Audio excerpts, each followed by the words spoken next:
guys, what's up? How's it? I hope everyone's having a great time, whatever time it is for you that you're watching this video. Guys, today is the day. Season 2 of the finals has just dropped, and I'm about to go through all the patch notes for you and what they've changed and a little bit of a deep dive into, you know, what they're bringing to season 2. I've had a look over it and it is crazy, guys.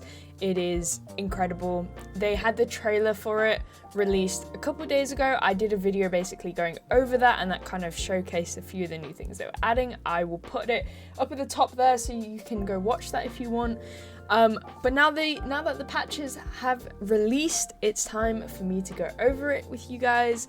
Starting off with, I'm not actually going to watch the trailer as I already watched this. I believe it's the same. Let me just double check. Yeah, so I've already actually gone over the trailer. So like I said, if you want to see the trailer, go check out that video that I pointed out a second ago. But CNS proudly presents the finals season 2. Now, if you guys know anything about lore, you'll know that CNS is basically the hacker group that is against the people who have started up the finals and the game show. So now the hackers basically, they've taken over, but they're giving us things that we want. So do we like the hackers? Let me know what you guys think of CNS. So it says, welcome to a whole new season of the game contestants. Much has changed in and out of the arena, and you can expect lots more as the season progresses. If you want the TLDR version, click here. We go through the full thing. You may encounter some strange things this season now that CNS, a rogue hacking collective, has infiltrated the game show. See, I was right, guys. I know my stuff. While the showrunners fight for control over the finals, you'll fight it out with an array of game-changing gadgets and specializations that will require all contestants to rethink their strategies. Here's what to expect. Welcome to the SYS Horizon. CNS has now introduced a new map, Horizon. It's a glitchy, colourful cityscape that partially loaded with floating geometric shapes. You'll have plenty to explore, and a nighttime mode that glows under a neon sun. Damn! Okay, so it kind of seems like this wasn't fully finished and then CNS released it. So that's really interesting. I will also be going over most of these things in deeper videos throughout this week. This video is just an overview of everything. I'm planning on doing a video on the maps and the gadgets that are all new. I'm planning on doing the battle pass, all of these different things later, so definitely go check that out, guys. Power Shift is our brand new 2-team mode. It's a casual 5v5 where you'll compete to escort a physical platform through the arena as it rips through anything in its path. With short respawn times and the ability to switch contestants on respawn, you'll be able to balance your team on the fly as you fight to control the platform and be the first to deliver it across the finish line. Right, that's cool. And the fact that you can change as well, midway through, that's cool. Learn the ropes. An all-new tutorial set in the streets of Monaco lets new players learn the ropes and provides a testing ground to try out all gadgets, specializations, and weapons. Your friends who are new to the game can now get onboarded quickly, and you can get a refresher if you've been away. It's well worth a visit, even for the most seasoned contestants. We'll definitely be checking that out. Now for the new guns. Look how cool this looks, guys. We've got 3 new weapons entering this loadout this season. Okay, I'm going to say this wrong. I feel like there's a specific way, but I'm going to say FAMAS. I feel like it's not said like that. But anyway, the FAMAS, a burst fire assault rifle that will go to the medium build. The rifle retains most of its damage, even at longer ranges, making it excellent for keeping enemies at bay. Okay, so that's good. We needed a burst. The 93R. The 93R, a burst fire handgun in its new addition to the light loadout. It fires 3 rounds burst and is ideal for close to medium range encounterment. I'm liking how they're adding these burst weapons. I like this. Alright, the KS-23. And lastly, for the heavy build, there's the KS-23 stripped down slug round shotgun. It requires precision to handle effectively, but zooming in and predicting the enemy's movement will help. Okay, so, I like how with the shotgun you still need precision. Okay, we'll see how true that is though when we actually start playing with it. Okay, join CNS. So, here we've got like the new gadgets and things. So the dematerializer, a new specialization for the medium build that temporarily erases physical surfaces like walls and ceilings. It allows players to see, shoot, and pass through solid surfaces. You can create new passageways and close them back up again. Okay, so you can close them again. That's cool. That's cool. Each action costs a charge, and the dematerializer can hold up to 3 charges at once. Okay, so I'm assuming once the charge like finishes, it just goes back to normal. But that's cool. Gateway, a pair of limited range deployable portals for the light build. When both are thrown, contestants and objects can move between the 2 locations. Anyone can use a portal but can't see or shoot through them. Thrown items and projectiles can also travel through the gateways, but not objectives like cash out stations. Okay, that makes sense. I wonder though if like, I'm assuming the cash out box is different, like you can throw it, because that would be a cool way. Anti-gravity cube, a deployable cube for the heavy build that manipulates gravity in its immediate area. When activated, it lifts contestants and objectives up and can be used as both a traversal tool and as an obstacle for enemy teams. Be mindful that destroying the cube will remove the reverse gravity zone. Okay, so you can destroy that. All right. Interesting. Finally, the data reshaper. The data reshaper transforms objects in the arena into something else entirely. The gadget for the medium build will transform deployed equipment from other contestants into harmless arena props. Right, okay. Interesting. So it doesn't ever change it into like something else, it just changes it into, wait, you can do it on turrets and gadgets. Oh, okay, that's cool. That's cool. Right, unlock the battle pass. The season 2 battle pass has 12 pages and 96 rewards. Embark, what is it with these 96 rewards? Do we not deserve the 100? Do we not deserve that? But it's okay, it's okay, it's fine. Each page offers a theme that is our love letter to the early days of gaming, which with each level you'll earn rewards from seasonal sponsors and even some unsanctioned prizes from CNS. What's CNS trying to give us? We'll go into that fully in a video. Please don't forget to snag the seasonal bundle first, which provides a rebate. They're doing this every single time? Oh my god. Okay, this is cool. This is cool. All right. I love that. I love how they give you like things for free basically to like encourage you to buy the battle pass. It's great. It's great. Become a professional. Right, the Battle Pass isn't the only way to earn rewards. We're also introducing the new career circuit. Each week, a set of contracts will unlock in the career menu. These allow contestants cash in contracts and earn free rewards. At the end of each weekly set will be a sponsored prize. You'll be able to fulfill contracts at your own leisure, but you'll need to wait for each new circuit to unlock throughout the entire length of the season. The career circuit can increase your skill and coach you into trying a variety of new things throughout the season. Of course, filling in your weekly career page will get you a free gift a week, but it also counts towards your Battle Pass progress so players can grind for completion and even late into the game. Okay, cool. I actually got a little bit of a look into this. It looks very cool, I will say.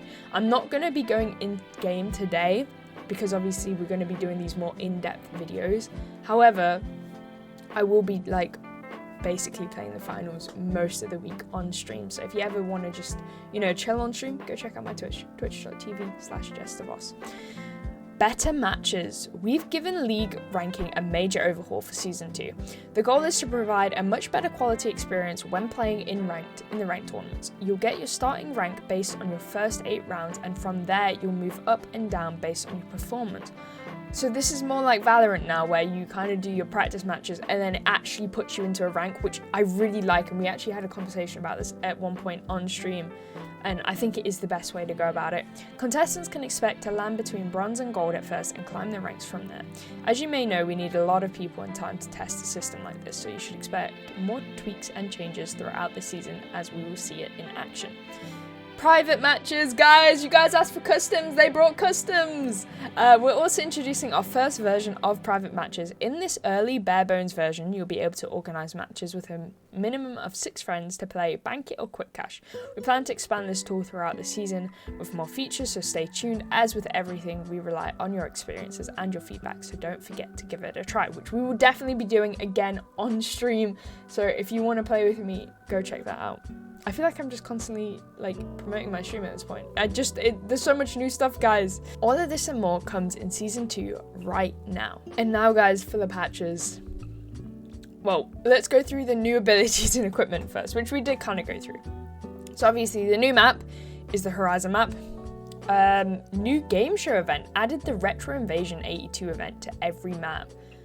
That's interesting. Okay, new specialization, the dematerializer, enables the user to create temporary holes in the arena construction. New gadgets, we got the Gateway, Data Reshaper, and Reverse Gravity Cube, which we've gone through. New weapons, the FAMAS 93R and the KS23, again, we've gone through that. Balance changes. Now guys, if you've been wondering the past few weeks like me, where on earth the balance changes have gone, well, it makes sense now because of how many there are that we're seeing right now. So, let's go through these.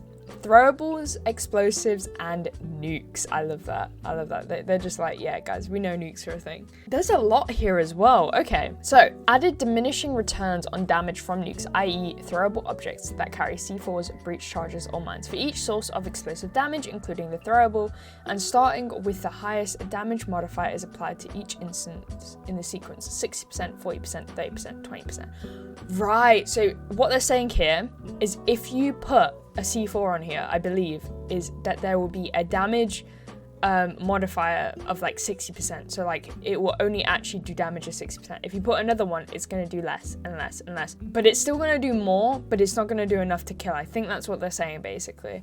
Gas canisters can now immediately start to steer off their direct trajectory, aka wobble, when they have attachments. Nice. When picking up throwable objects with explosive gadgets attached, i.e. nukes and snooks, said explosives will become unarmed. Wait, what? Okay. When the player lets go of the carried object, a rearming timer for the explosive starts. Oh, okay, I get that. The explosions from C4 breach charges and all mines that detonate whilst unprimed now deal 20% of their original damage. Okay, decrease the health value of the propane gas tanks from 250 to 120. Okay, fix the bug with fuel barrels where they sometimes wouldn't ignite when taking damage, for example, from explosions or bullets. Dev comment, nukes were a hot button issue in Season 1. The previous tuning made nukes exceed the intended time to kill by a large margin. Since our initial changes weren't substantial enough to alter this tactic, we've added more ways to balance nukes moving forward, which I love. I think that's really, really nice to say that like they've not just like done it and then gone, yeah, we fixed it, guys. What more do you want? You know, they've actually gone back and they've gone, okay, we didn't do it enough. Toxic gas added a delay to the application of damage. Damage will now start to tick 0.5 seconds after the player enters the gas cloud. Okay, so you've got a little bit of time. Added new functionality that causes damage to ramp up gradually over time, 30 HP to 60 HP over 2 seconds. Oh, okay, that's good. Increased damage tick interval from 0.1 second per tick to 0.3 per tick. Oh, we've always intended for toxic gas to act as an area denial tool. However, because of its immediate high damage and quick dispersal, it has been too potent. We've made changes to make toxic gas better fit the original intention. Let's go. Okay, gadgets. So, decreased ammo count from 2 to 1. Wait, so C4 you only get 1 now. Okay. Decreased cooldown from 45 seconds to 30. Okay, that makes sense. The fact that they've said that you can only have 1 now, but the cooldown's 30 seconds instead of 45. Decreased minimum damage at the edge of explosion from 93 to 75. Oof. Okay, C4 rip to you guys. Sorry to hear. Defibs added functionality that causes revived players to gradually rematerialize into level over a period of 3 seconds before fully loading back into the arena. Okay. Increased charge up time from 0.6 seconds to 0.8. Okay, slightly higher. Sorry guys, if it looks like I'm crying, it's just because I yawned. Increased starting health from a defibrillator, revived from 40% to 50%. Okay, that's good. I like that. All right. Dome shield, decreased maximum duration from 20 seconds to 12? 12? Excuse me? Okay. Jump pad, increased cooldown from 25 seconds to 30 seconds. Okay. The finals be like doing stuff. Motion center, move from the light archetype to the heavy. Oh, okay. All right, they just completely were like, yeah, no, you don't belong here. Go to the heavy. Interesting. RPG. We got a lot of changes for the RPG, guys. Rip to the heavy mains. They've been like taken out today. Fix an issue that made dispersion almost identical regardless of what state the player was in. Increase projectile dispersion in all non-aiming states. Reduce projectile dispersion when aiming down sights. Increase zoom in time from 0.2 seconds to 0.4. That doesn't sound a lot, guys, but that's like, if you can feel it, you can feel it. Increased equip time from 0.45 seconds to 0.5. Increased unequip time from 0.35 to 0.4. Okay, there's no damage changes. Like, there's no like damage, HP damage. You guys get what I mean. There's no like them changes, but how it actually works has changed, so it may still feel really different for people who are used to that. Sonar grenade moved from the medium archetype to the light. Wait, what? No, I bloody love the sonar on. Oh, that's frustrating. They watched my tier list video and they were like, yeah, no, we're moving it. Tracking dart moved from the medium to the light. Okay, that makes sense. That makes sense. Decrease dispersion in most movement states by 50%. Increase accuracy by decreasing dart dispersion while aiming down sights from 30% to 10%. Added force feedback for controllers. I still don't think I'm going to use a tracking dart, especially now that it's a light, actually. I feel like it's going to make me not use it more because, like, I have so much other things I could use as a light. Banishing bomb. Increase grace period on teammates from 0.75 to 1.25. Increase total cloaked duration on teammates to 6 to 7.5. Increase total cloaked duration on the user from 5 to 6. Alright, moving on to specializations. Recon sensors removed for assessment. Damn. They were like, yeah, no, get out, bro. Get out. Dev note, we concluded that recon sensors have now been detrimental to the game at large and have decided to put it out of play for now. The specialization may return in some new form down the line, but only after major rework. Okay, so they're putting it on the bench. That's fine. That's okay. Mesh shield. Increase cooldown on a fully depleted shield from 12 seconds to 15 seconds. Increase starting health after full depletion from 200 to 250. Okay. Weapons. AK. Decrease damage fall off minimum range from 35 meters to 30. Decrease damage fall off max range from 40 to 37. Decrease damage fall off modifier at max range from 67% to 55%. Truthfully, guys, I have no idea what that means. I'm assuming when they say fall off, like they mean like when it starts to drop. So take what you will with that. Decreased damage for the F card. Decreased damage fall off modifier at max range from 67 to 55. Lewis gun. Updated weapon recoil pattern to be slightly less accurate over time during sustained firing. M11. Increased accuracy by decreasing bullet dispersion when firing from the hip. Is the M11 the really quick one, or is that a different one? Because if it is, Jesus. M60. Updated weapon recoil pattern to be slightly more accurate over time during sustained firing. Increased accuracy by decreasing bullet dispersion while moving when firing from the hip. Increased accuracy by decreasing bullet dispersion while moving when firing while aiming down sights. Jesus, okay. Decreased accuracy slightly by increasing bullet dispersion while standing still firing while aiming down sights. Jesus, this is tongue twister. The revolver. Increased damage fall off modifier at the max range of 33% to 45%. Throwing knives.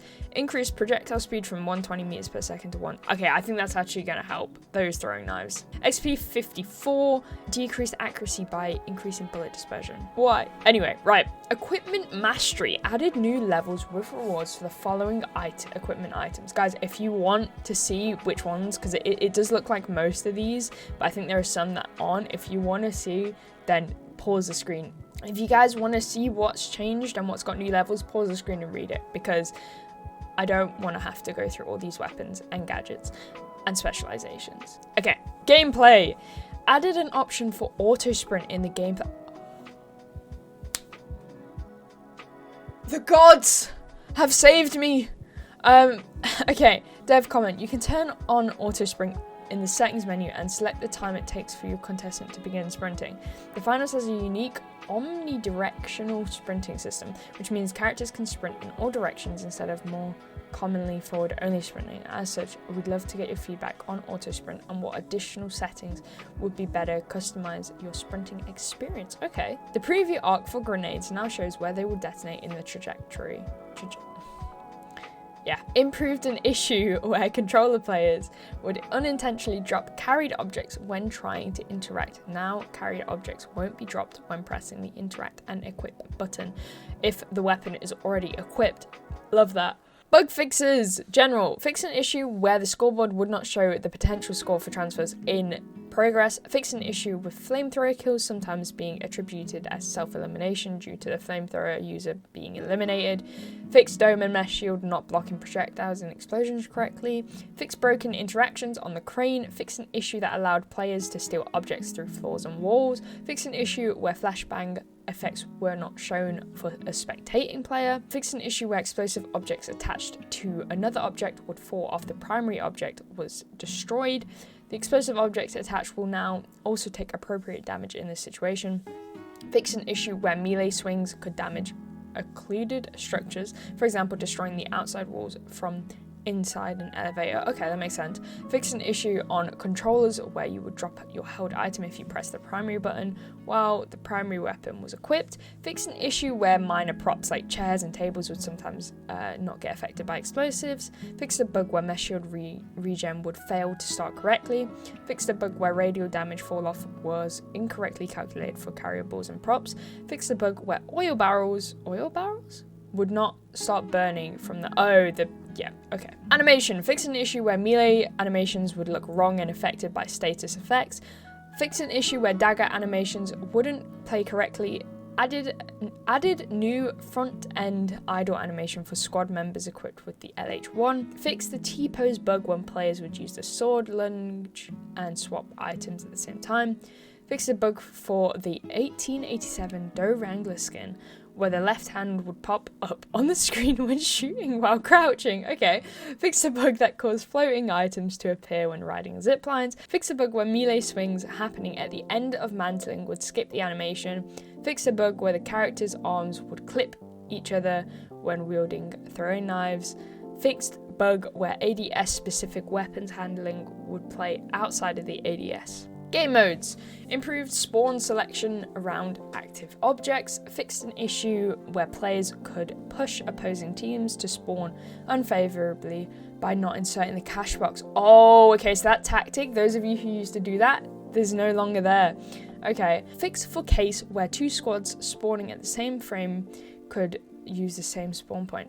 That's never happened to me, but if that has happened to you, that's interesting. For levels, right. New and improved algorithm for map selection to ensure you rarely see the same map multiple times in a row. Leaving matches will not affect the outcome of the selection. Okay. Improved lighting on nighttime Monaco.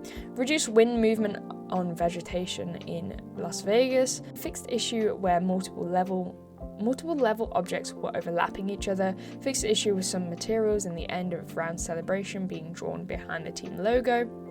Improved debris handling, letting it settle before being removed. Improved lighting on soul fog and storm settings. Fix the bug with glint tint skin not looking correct. And then for audio, we have added voice lines for reloading. Okay. Improved footstep audio for players using pistols. Does that mean like it'll be lighter then? I don't know. Fix the bug where objective pings would not play the correct audio. Fix bug where match commentary would play in the practice round. Added sounds for squad mate, down, and last player standing.